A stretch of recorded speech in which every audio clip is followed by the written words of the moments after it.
restaurants around the country are running out of time. An estimated 16,000 permanently closed since March.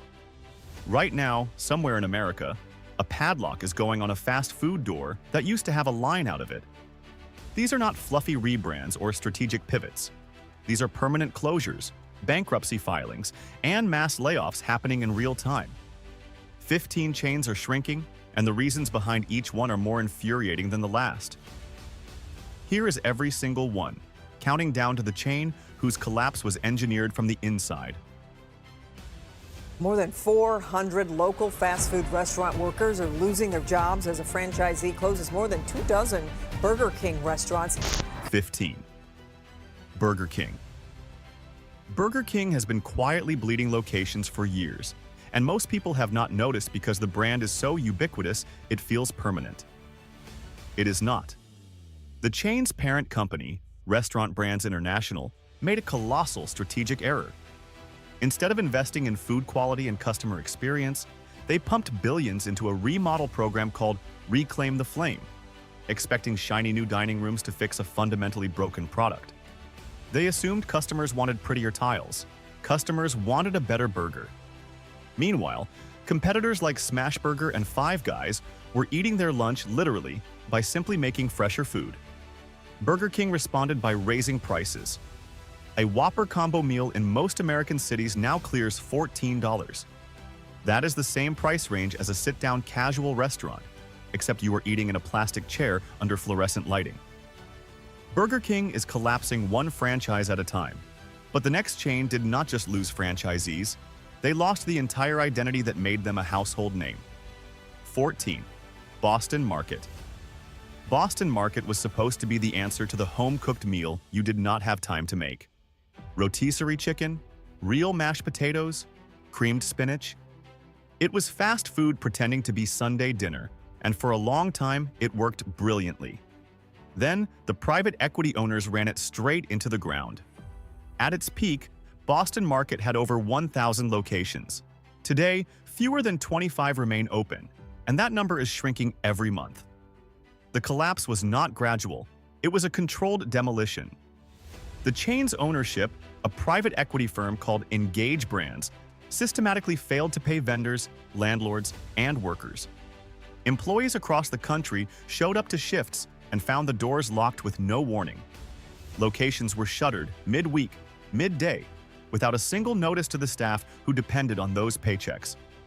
The rotisserie chicken that built the brand became a symbol of everything private equity destroys when it prioritizes extraction over operation. They stripped the cash, starved the stores, and left the workers holding nothing. If watching private equity firms hollow out American institutions while workers get left with nothing makes your blood boil, hit that like button right now and subscribe to this channel. We cover this every single week, and this story is only getting worse, because the next chain did not get looted by private equity. They destroyed themselves with their own arrogance. 13. Pizza Hut. Pizza Hut was once the undisputed king of Friday night. The red roof, the personal pan pizza, the driver with the lit sign on the car pulling up exactly when you needed it most.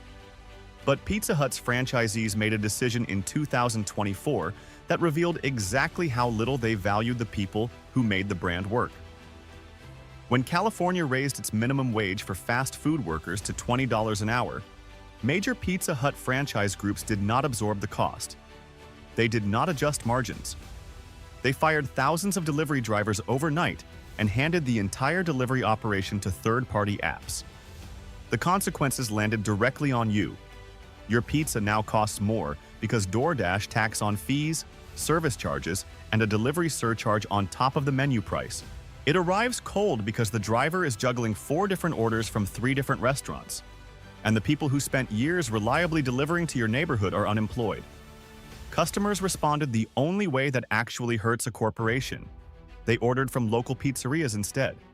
Neighborhood shops that actually employ their own drivers and actually care whether the pizza arrives hot saw massive surges in business. Pizza Hut saw the opposite. Pizza Hut punished its workers and lost its customers. But the next chain on this list punished its customers directly, and they did it over something as basic as breakfast. 12. IHOP built its entire empire on one simple, unbeatable promise: cheap, reliable, comforting breakfast available anytime you needed it. Pancakes, eggs, bottomless coffee, a warm booth. It was not glamorous, and it did not need to be. Then Dine Brands Global, the parent company, decided that cheap and reliable was not profitable enough. Prices at IHOP escalated dramatically over the last 3 years. A standard breakfast combo for 2 adults with drinks, tax, and a modest tip now easily clears $55. That is not a splurge. That is a significant financial decision for a working-class family on a weekend morning. What did customers get in return for those higher prices? Longer wait times, thinner portions, a menu bloated with gimmicky premium items nobody asked for that drove up complexity without driving up quality. Families did the math. An entire box of pancake mix, a dozen eggs, a pound of bacon, and a full pot of coffee at home costs a fraction of one single IHOP visit. The value proposition evaporated, and so did the customers.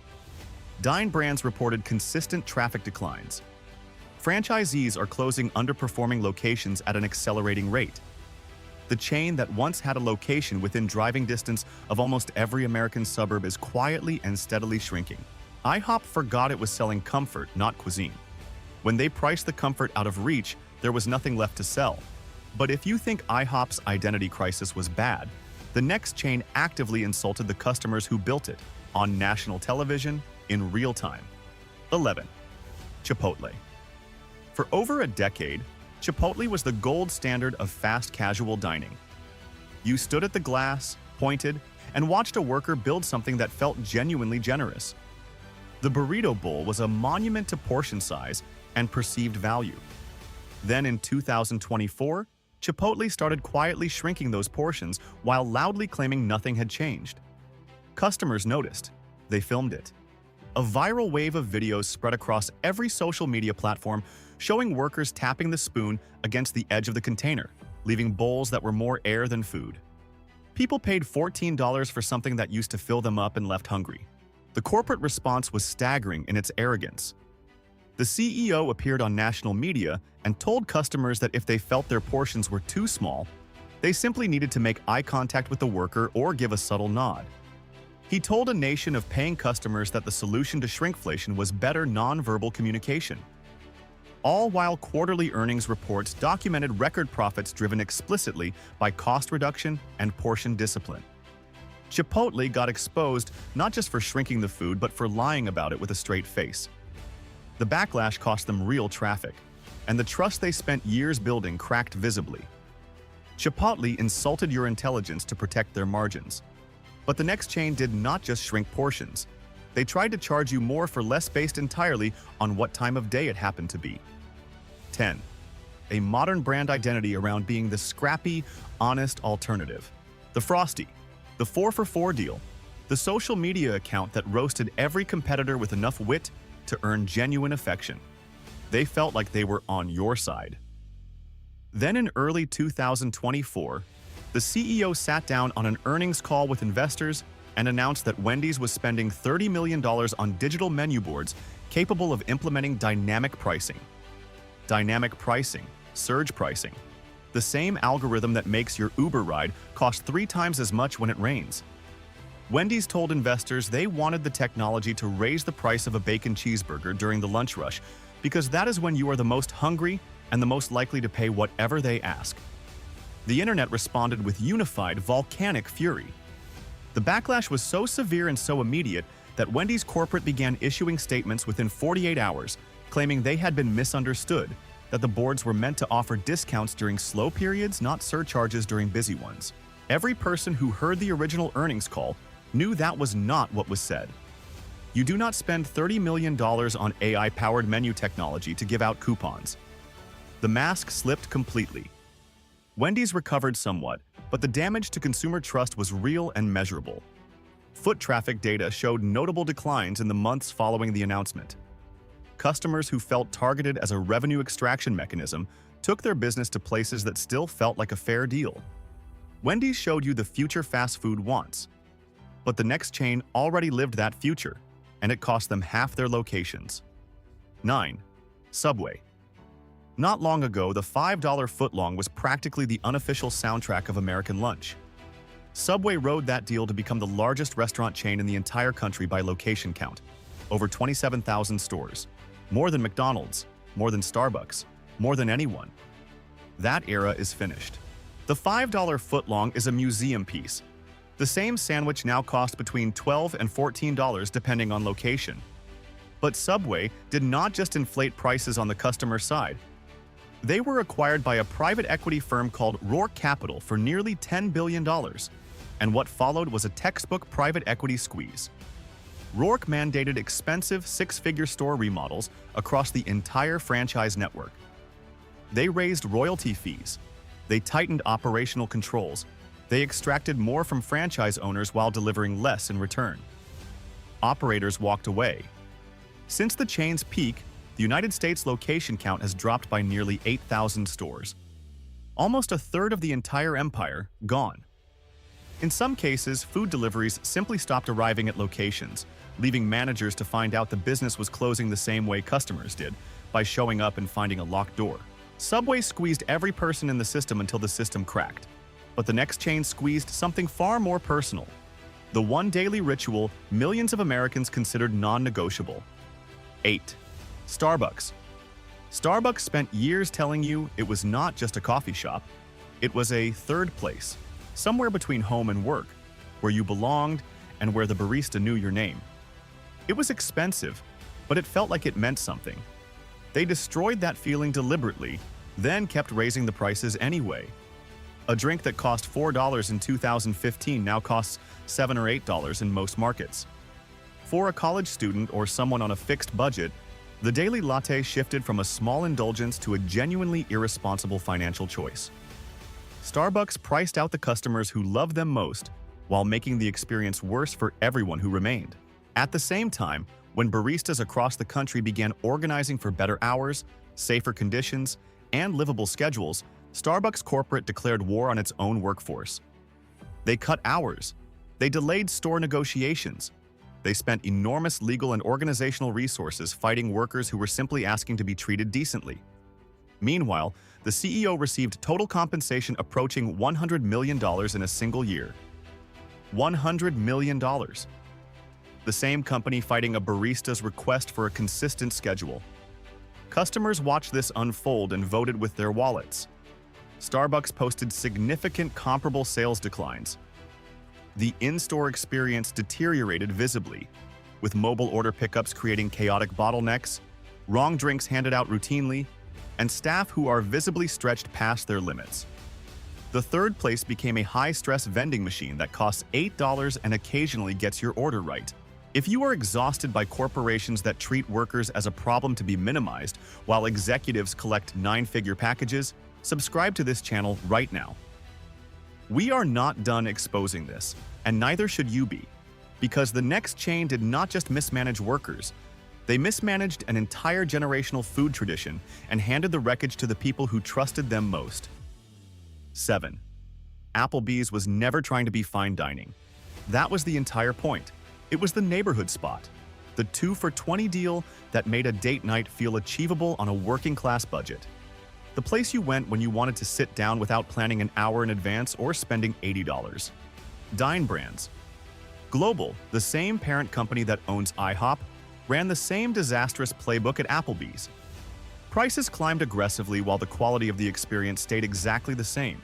Customers earning under $50,000 a year, the exact demographic that built the Applebee's brand over decades, pulled back first and hardest.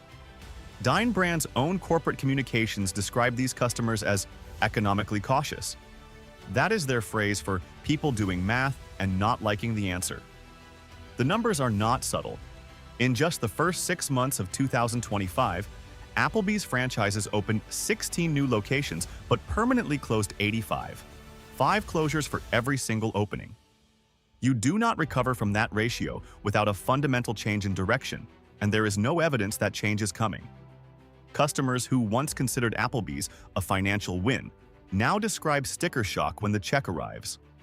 After a drink, tax, and a tip, a casual Tuesday dinner for a family of 4 is approaching the cost of a genuinely good independent restaurant with far better food. The value proposition collapsed, and the customers followed it. Applebee's lost the neighborhood, but the next chain lost something harder to recover: the trust of the most loyal customer base in casual dining. 6. Cracker Barrel. Cracker Barrel did not sell food, it sold a feeling. The rocking chairs on the porch, the peg game on the table, the country store stocked with candy you had not seen since childhood, the biscuits and gravy that tasted the same whether you were in Tennessee or Texas. For a specific, deeply loyal slice of American dining culture, Cracker Barrel was irreplaceable. They had over 660 locations and a fan base that bordered on religious devotion. And they decided to throw all of it away for a brand refresh nobody requested. In August of 2025, Cracker Barrel unveiled a new logo. The old-time man in overalls, the rustic font, the visual shorthand for everything the brand represented, was replaced with something clean and modern and completely soulless. In test locations, they began stripping out the vintage Americana decor, the antiques, and the beloved clutter that made the dining room feel like a discovery. They hired a San Francisco design consultancy to redesign a brand built entirely for rural and small-town America. The backlash was immediate and ferocious. Loyal customers described it as a personal betrayal. Social media responses were not mixed, they were unanimous. Cracker Barrel reversed the logo within 1 week and suspended the remodel program within a month, firing the design firm entirely. But the damage was done. Traffic dropped by 8% almost immediately following the announcement. That is not a rounding error. That is customers communicating clearly and directly that they will not follow a brand that abandons them. Cracker Barrel survived the logo crisis but is still hemorrhaging the goodwill that took 50 years to build. The next chain on this list did not even get a chance to rebuild. They collapsed so fast that employees found out the same way customers did. 5. Rubio's Coastal Grill. Rubio's was a West Coast institution. They invented the mainstream fish taco. They had a genuine cult following up and down California, Nevada, and Arizona. Lines out the door on Taco Tuesdays. Real loyalty, earned over decades of delivering something people actually loved. In 2024, Rubio's filed for Chapter 11 bankruptcy and closed nearly 50 locations almost overnight. Workers arrived for shifts and found padlocks. No severance, no notice, nothing. The official corporate explanation blamed California's $20 minimum wage for fast food workers. Executives made the rounds publicly, painting themselves as victims of regulatory overreach, claiming that a living wage for a cashier was what destroyed the fish taco. Financial analysts looked at the actual numbers and told a completely different story. Rubio's had been owned by a private equity firm that loaded the company with unsustainable debt long before the wage law ever took effect. Expansion decisions were reckless. Cash was extracted from operations. When the debt finally came due and the business could not generate enough revenue to service it, the executives reached for the most convenient scapegoat available, the workers earning the least money in the entire operation. It was not minimum wage that killed Rubio's. It was maximum greed dressed up as regulatory complaint. The public saw through it. The workers who lost their jobs with no warning certainly saw through it. Rubio's used their lowest-paid employees as a public relations shield for private equity failure. But the next chain did not need a scapegoat. They just needed someone to notice what was happening before it was too late. 4. TGI Fridays. TGI Fridays was the original celebration of the end of the work week. The flair on the uniforms, the loaded potato skins, the Jack Daniel's glaze on everything. It was designed to feel like a reward, and for decades, it delivered exactly that for working-class Americans who deserved a proper Friday night. Then the corporate machinery decided the reward should cost twice as much. Prices escalated dramatically across the menu. Mozzarella sticks cost $12. A basic cheeseburger pushed toward $18. Appetizers that used to represent the affordable entry point of casual dining started carrying prices that required a second look and a quick internal debate. The assumption behind these price hikes was that nostalgia is infinitely elastic, that the memory of what TGI Fridays used to be would keep people walking through the door regardless of what waited on the other side. The assumption was catastrophically wrong. TGI Fridays charged steakhouse prices for bar food and paid the price in empty dining rooms. But the next chain did not raise prices on existing items.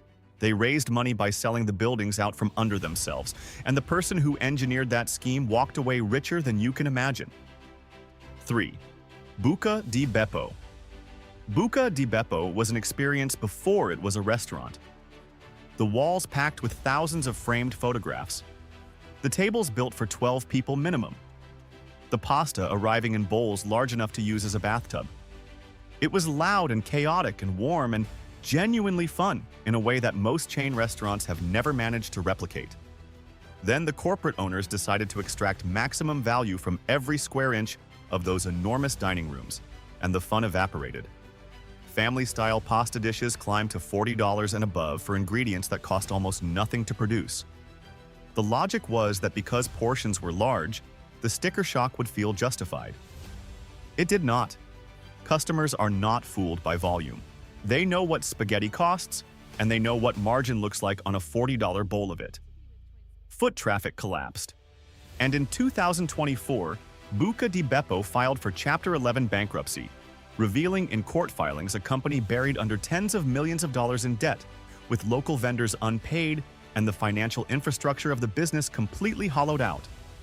The dining rooms that once held large, celebrating families sat mostly empty as the bankruptcy proceedings played out. A concept built for abundance was destroyed by pure extraction. They ruined the big family dinner. But no chain on this list was ruined more deliberately, more cynically, or more completely than the one sitting at the top. 2. Panera bread. Panera bread had a story that felt authentic. The bakery cafe. The real bread baked on-site by someone who arrived before 4 in the morning, because that is what the craft required. The smell of something genuine in a world of industrial food. Corporate leadership preparing for a major IPO decided that authentic was too expensive. They systematically eliminated in-house bakers, replacing the entire fresh-baked process with frozen dough thawed and finished by minimum wage workers with no training in bread making. The soul of the bakery, the thing that justified the prices and the brand promise, was quietly discarded to improve the cost line on a spreadsheet. But the decision that crossed from greed into genuine recklessness was the charged lemonade. To boost their highly profitable beverage subscription program, Panera introduced enormous drinks loaded with extreme levels of caffeine and placed them in the regular beverage section with minimal differentiation from standard sodas.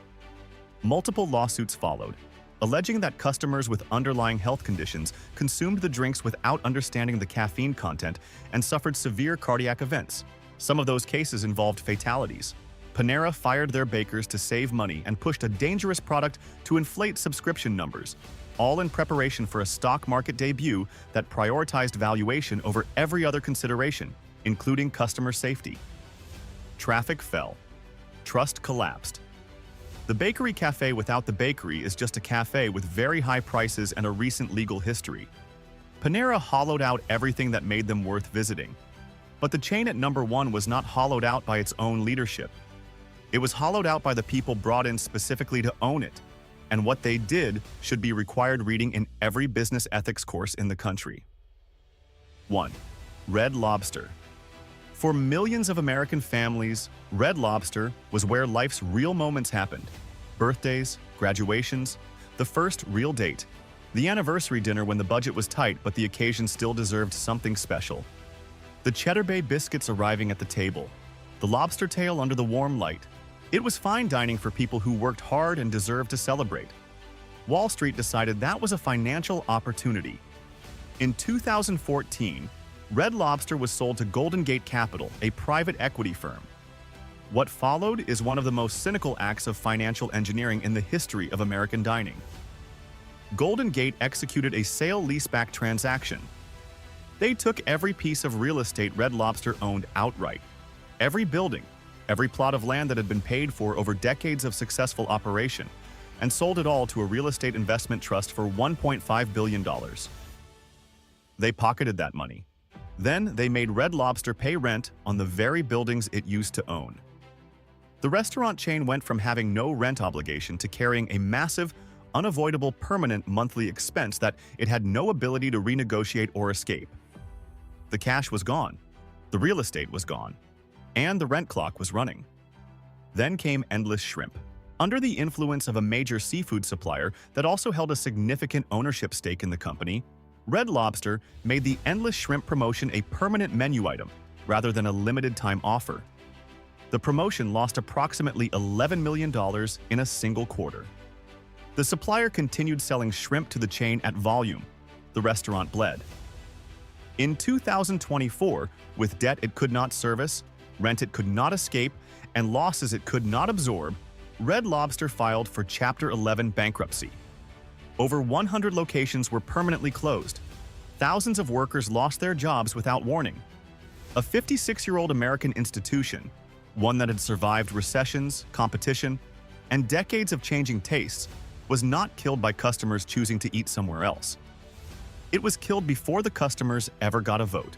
It was systematically dismantled by the people who were supposed to steward it, and they walked away with 1.5 billion reasons not to care. Subscribe to this channel right now if you want to keep seeing these stories told. Honestly, without corporate spin, without excuses, because there are more chains making these exact same mistakes right now, and the next collapse is already in motion. And if you want to know which industry is already showing the same warning signs, click the video on the left. It's already happening. We will be here when it happens.